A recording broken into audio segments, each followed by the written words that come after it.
Circular saw or a miter saw, which one do you need? Selecting tools can be challenging, especially for the new woodworker, because there's so much to choose from out there, and we might want it all, but we can't necessarily afford it all. So when it comes to picking our tools, we want to make sure we get the most bang for the buck. And there's no place that this is more challenging than in saws, because there's so many types of saws out there, each of which is designed for certain things, and we need to be able to do basically everything. So when it comes down to this particular choice, which one do you use? Well, let's look at the two saws and let's figure out what might be best for what you need. Not everybody, just you. Now, let me say before we get started here that both of these were originally designed to be carpentry tools.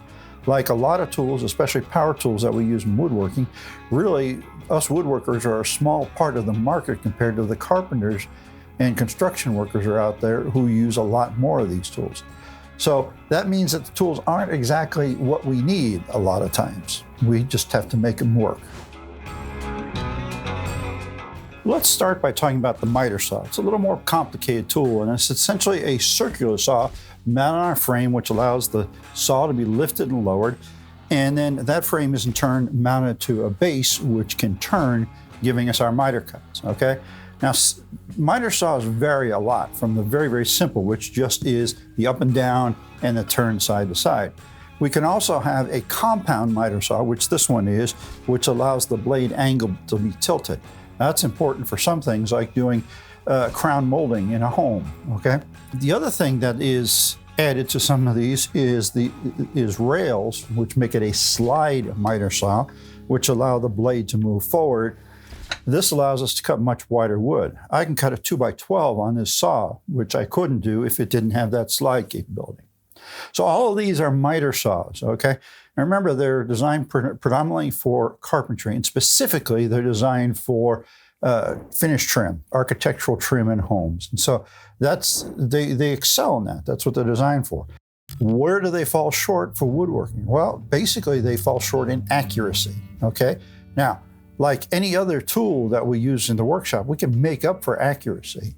We can take, instead of counting on the miter gauge that's built into it to make sure we get an exactly perpendicular cut, we could take a tri-square or a combination square and put it on the fence and the blade and make sure it's square. Easy peasy, right?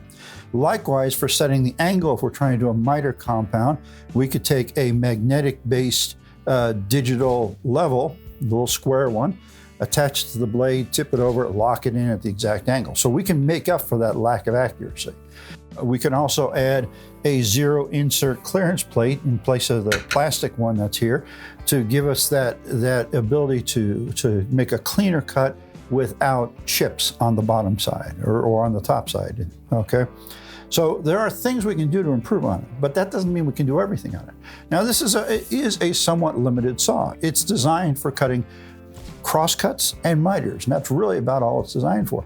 You can't rip boards on this saw, no matter what you do, okay? You might be able to take a little block of wood that's, say, 6-8 inches long and make a rip, but even that's kind of iffy because you don't have a very secure way of holding it. You can extend the fence, which allows you to slide material through.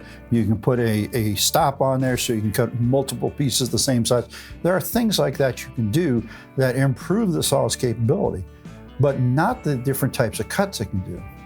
There's a lot of things that we can do, for example, with a table saw that we can't really do with a miter saw, okay? Nevertheless, that doesn't mean the miter saw is not invaluable to us as woodworkers. I think a lot of woodworkers have both a table saw and a miter saw. I actually have a table saw and a miter saw and a radial arm saw, and they're all used for different sorts of things. There are nevertheless a lot of things we can do with a table saw with various jigs that we put on a table saw that we can't do with a miter saw, like cutting circles, all right, making a tapered leg, anything that involves ripping or cutting with the grain, the long grain of the wood.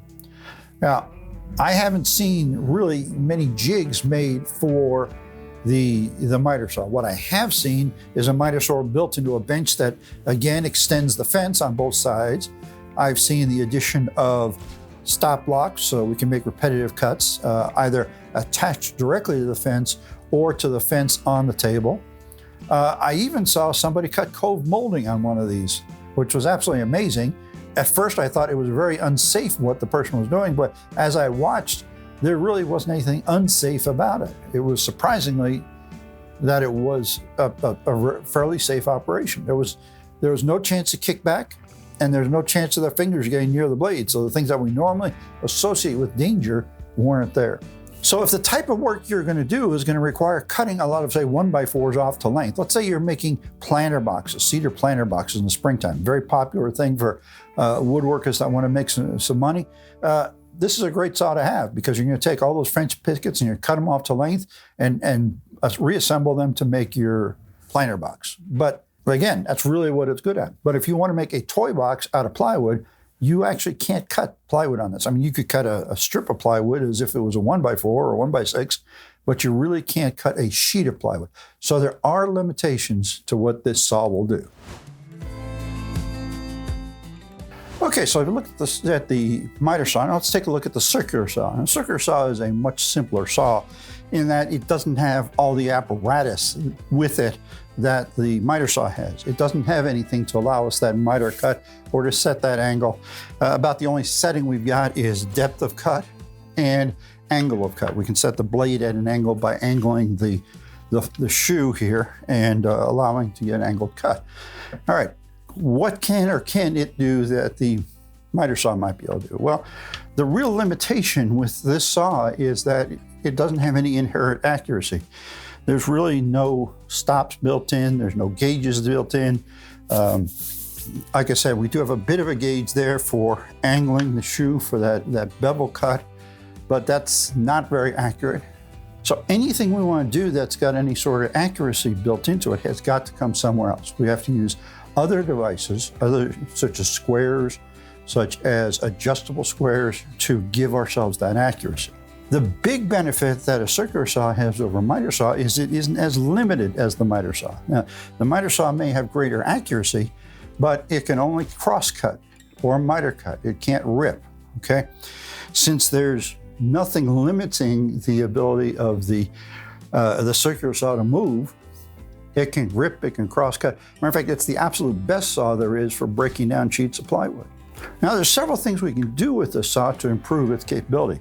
For example, I just mentioned ripping. Okay, we can make ourselves a homemade ripping guide. This is essentially like a track saw, homemade one out of plywood that I can use with this saw so I can get an absolutely straight cut. Now, if you try and freehand a straight cut, it doesn't really come out straight, at least not woodworker straight. Carpentry straight? Yeah. Woodworker straight? No. So a simple jig like this, which is just made out of a piece of plywood, adds a lot of capability to the saw, okay? We can get those nice, clean, straight cuts. We can also do a modified version of that where we put a T-bar on it and the ability to clamp it down. This gives me the ability to do a perfect cross cut, 90 degrees, or any miter that I want to do. All I've got to do is set it up to that miter. Again, using some sort of, say, like a digital protractor to set the angle of this, and use the fence again with the saw, and I can get a very accurate miter cut. So there's things that we can do to increase the accuracy of the saw. We can even go so far as to do spline joints for mitered corners. Okay, that's what this jig is for. I can put the board here, run the saw across here, and cut the slot for the spline. So there's a lot of different things we can do with the circular saw, really, that can't be done with the miter saw. So if we're looking at versatility, we get a lot more versatility out of the circular saw. If we're looking for accuracy, we get more out of the miter saw. Okay, so we've looked at the circular saw and we've looked at the miter saw, and now we're down to the question of which one do you need? And like usual, I'm gonna say it depends on you and what you're gonna do. Now, a lot of times we're limited by funds, and I get that, okay? I've had that problem all my life. But the real issue here, other than funds, is which one is gonna do what you need, and that boils down to the types of projects you're planning on doing. If you need versatility, you're gonna get a lot more versatility out of a circular saw. Now, it may not give you as easy a time of doing all those mitered cuts or cross-cutting pieces to length. So that is a consideration. If you're planning on making a lot of planter boxes, cedar planter boxes, and making money off of that, well, maybe you should buy the miter saw, and then with the proceeds from selling those planter boxes, you can buy yourself a circular saw. But if you're planning on doing a lot of variety, or if you're planning on working with sheets of plywood, then you absolutely need the circular saw, and you're not going to be able to do what you need to do with the miter saw. So it's really up to what's on your project's plans for the next year. That's how you decide which one you need.